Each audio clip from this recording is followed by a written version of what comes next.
Hello everyone and welcome to Azam Sharp Weekly. And in this video, you're going to learn how you can sort and filter a list in SwiftUI when the data is coming from a JSON API.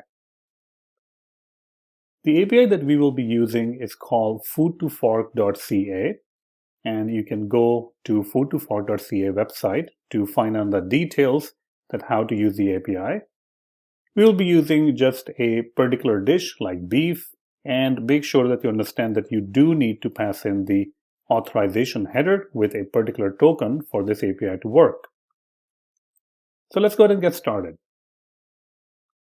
The first thing we need to do is to create a model that's going to represent the response coming from the API. Now you can see that this API returns a lot of stuff, which include the primary key, title, publisher, featured image, rating, and so on. For the sake of simplicity, I'm just going to be using the primary key, the title, and the featured image. But if you need rating or source URL or description, you can definitely use that. In my application, I'm going to go ahead and create a brand new folder called Models. In this particular folder, I'm going to add a new Swift file, and I will call it recipe, which is going to represent a particular recipe. Let's go to the recipe. We'll create a struct which will represent a recipe. It is going to be decodable, and I will also make this identifiable so I can iterate over in SwiftUI. We will create a property called ID, which will be integer, title, which is string, and featured image, which is the URL. When you look at the response that you're getting back from the actual API, you can see that there is no ID, but it is called PK or primary key, title, and also featured underscore image. So now what we need to do is to provide coding keys to map to the correct JSON response. Let's go ahead and add a coding key. We will say enum, coding keys, string, coding key, and now I can provide that ID will map to PK, which is coming from JSON. Title, actually title doesn't really need to be mapped to anything, so we're just going to say title. And featured image is going to be mapped to featured underscore image, as you can see right over here. Great. Another thing that you will notice is that we're not really getting a response which is an array of recipes. We're getting a response which is an object. So we need to create this outer object which contains this inner object. I'm going to go ahead and simply call this recipe response, which is decodable. And we will create results, which will be an array of recipes. The results over here is going to map to results right there.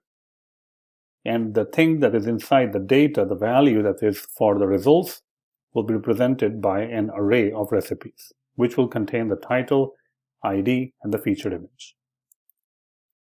Great. So this part is done. Next up, we need to create something that will fetch the information.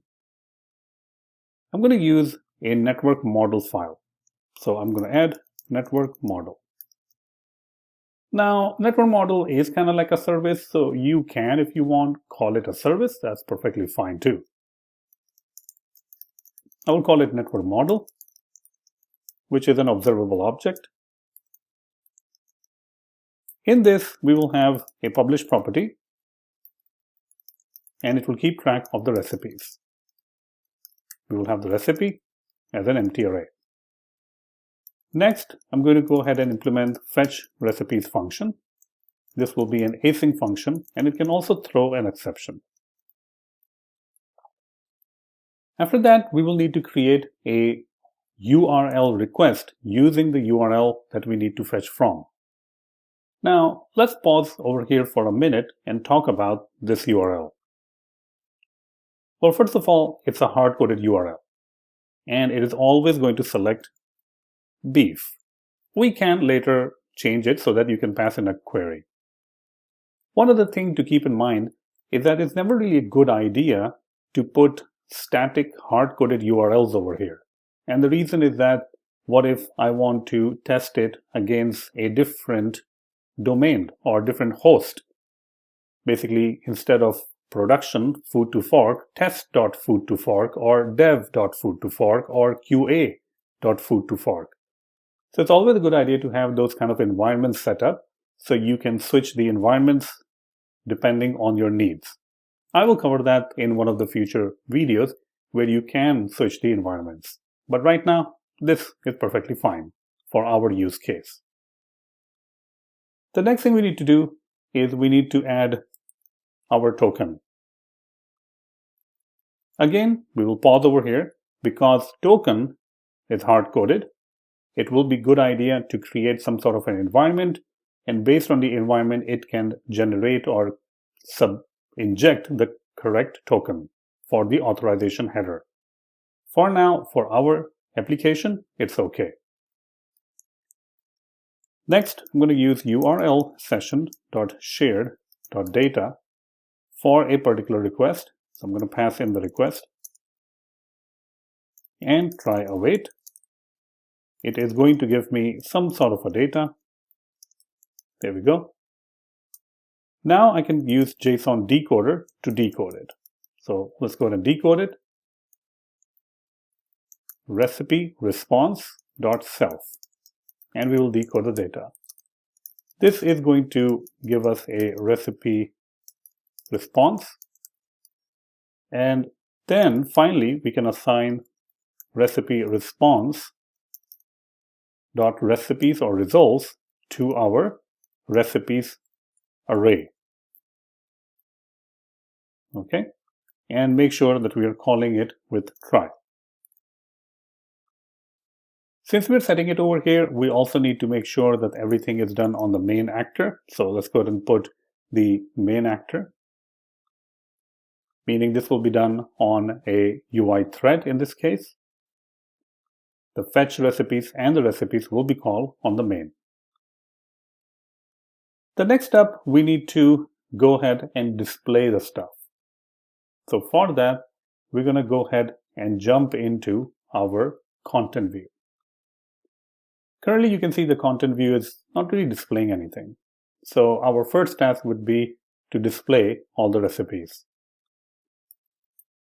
I'm going to go ahead and create a state object for our network model. Network model, perfect. Now we can go ahead and even use some sort of a vertical stack if we need to. Or I can simply go ahead and create a navigation stack. In that, I can go ahead and create a VStack because we will eventually need that, as you will see. And I can say network model.recipes. Since the recipe is also conforming to identifiable, I would be able to loop through it. I will get each recipe and I will try to display the recipe. So I can say recipe.title. We also need to make sure that we are calling the task modifier.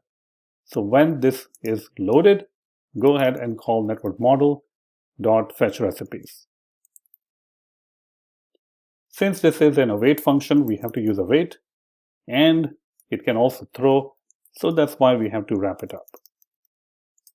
If we have an error, we will simply display an error on the console. Let's go ahead and do try await. Now it's going to go to the website, the JSON API, and hopefully display the name or the title of the recipe, as you can see. If you want to display an image, we can do that also. Let me put this inside a horizontal stack, and I can say async image.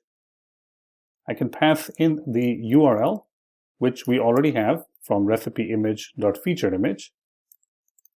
I will get access to the image, and I can now perform the resizable on the image.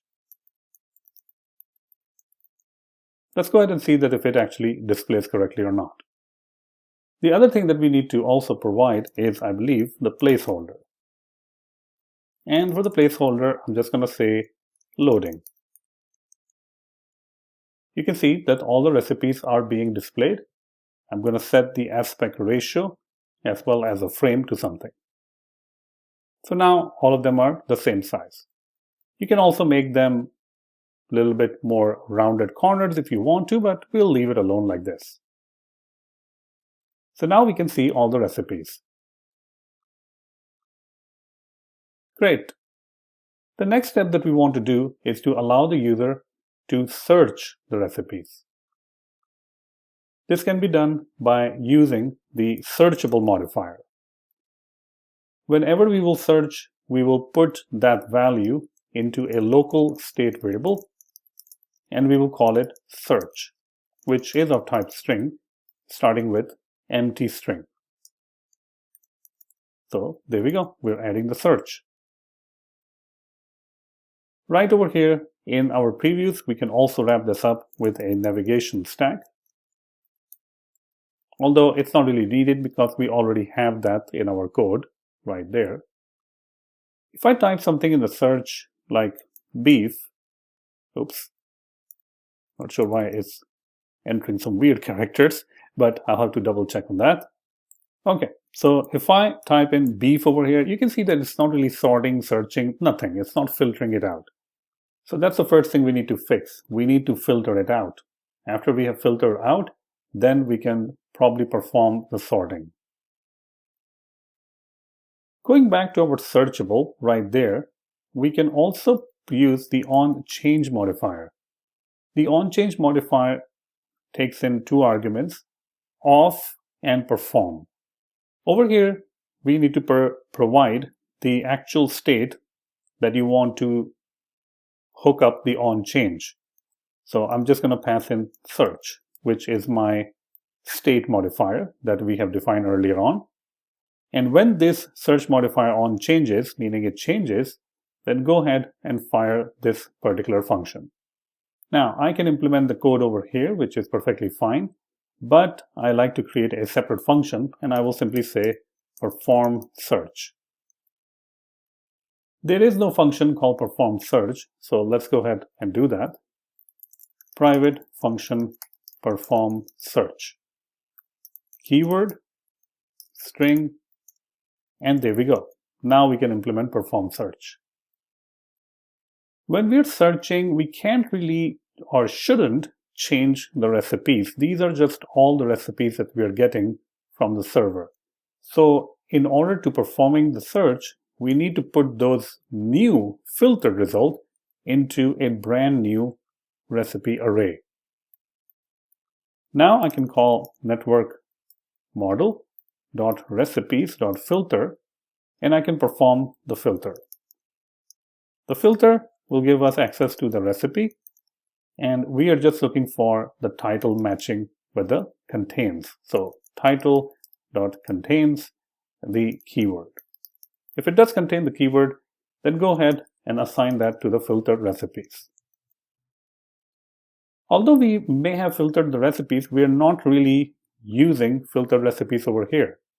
You can see that list is currently displaying all the recipes.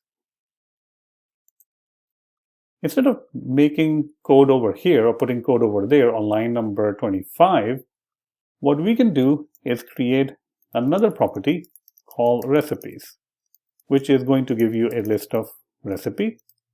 And if the filtered recipe is empty, then go ahead and return us the network model.recipes, else return filter recipes.